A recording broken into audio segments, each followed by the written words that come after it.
নমস্কার বন্ধুরা, আজকে ডিমের ঝোল বানাতে যাচ্ছি ফুলকপি, সোয়াবিন আর আলু দিয়ে। ডিমগুলোকে ভালো করে জলের মধ্যে আমি ধুয়ে নিচ্ছি। 2 চামচ নুন দিয়ে ডিমগুলোকে আমি সিদ্ধ করতে দিয়ে দিয়েছি। পরে আমি সোয়াবিনটাতে গরম জল দিয়ে দিচ্ছি এবং আমি কিছুটা পরিমাণে লবণ অ্যাড করছি আর কিছুটা পরিমাণে হলুদ গুঁড়ো। আমি ফুলকপি আর আলুটা কেটে নিচ্ছি, সঙ্গে সঙ্গে পেঁয়াজ আর টমেটোটাও কেটে রেখে দিয়েছি। তেলটা গরম হয়ে গেছে, একটু পরিমাণ হলদি গুঁড়ো দিয়ে ডিমগুলো ভেজে নেব। ডিমগুলো আমার ভাজা হয়ে গেছে, আমি আলুগুলো ভেজে নিচ্ছি, করে ভেজে নিচ্ছি ফুলকপিগুলো। সয়াবিনটা আমি জল থেকে নিচড়ে রেখেছিলাম, এখন ভাজতে তুলছি। সবসময় গরম কড়াইতে কম তেল দিয়ে ভাজতে হয়, কেননা সয়াবিনে যত তেল দেবে তত তেলের ভেতরে ঢুকে যাবে, তেল দেখতেই পাবেন।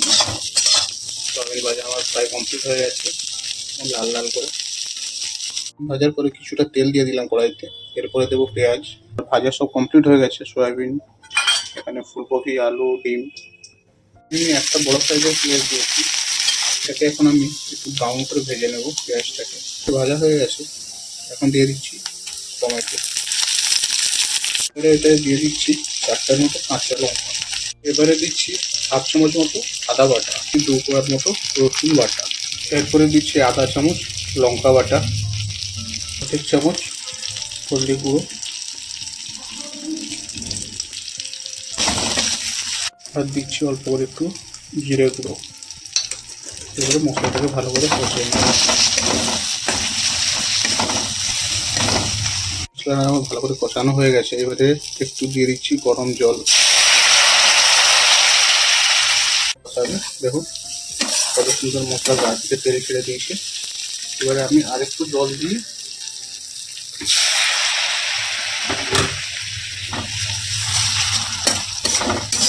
ফুলকপি আর সয়াবিনটা কষাতে দিয়ে দিচ্ছি। আমি একবারে স্বাদ অনুসারে লবণটা দিয়ে দিচ্ছি, একটু কমই লবণ দেবো, কেননা সয়াবিনে লবণ দেওয়া ছিল। এবারে এগুলোকে ভালো করে উল্টে পাল্টে কষিয়ে নিচ্ছি। সয়াবিন আমার কষানো হয়ে গেছে, এবারে আমি দিয়ে দিচ্ছি গরম জল, দিয়ে দিচ্ছি, এতে ফুটে উঠেছে। এখন আমি এটাকে মিডিয়াম ফ্লেমে ঢাকা দিয়ে দেবো আলুগুলো সেদ্ধ হওয়ার জন্য। বন্ধুরা, আমার তরকারি ফুটছে, ঢাকা দিয়ে চলে গেছিলাম আর আলু সেদ্ধ হয়ে গেছে। এবারে আমি একে একে করে ডিমগুলো দিয়ে দিচ্ছি আর কিছুক্ষণ ফোটাবো। নুন আমি চেক করে নিয়েছি, তোমরাও যখন বানাবে তখন তোমরা স্বাদ অনুসারে লবণটা চেক করে নেবে, ঠিক আছে?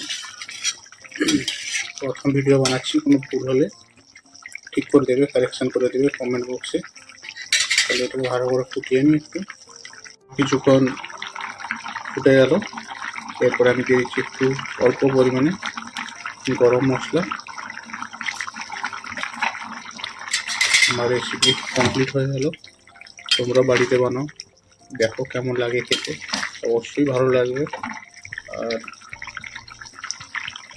আমার রেসিপিটা কেমন লাগলো অবশ্যই কমেন্টে জানিও, লাইক করো, শেয়ার করো।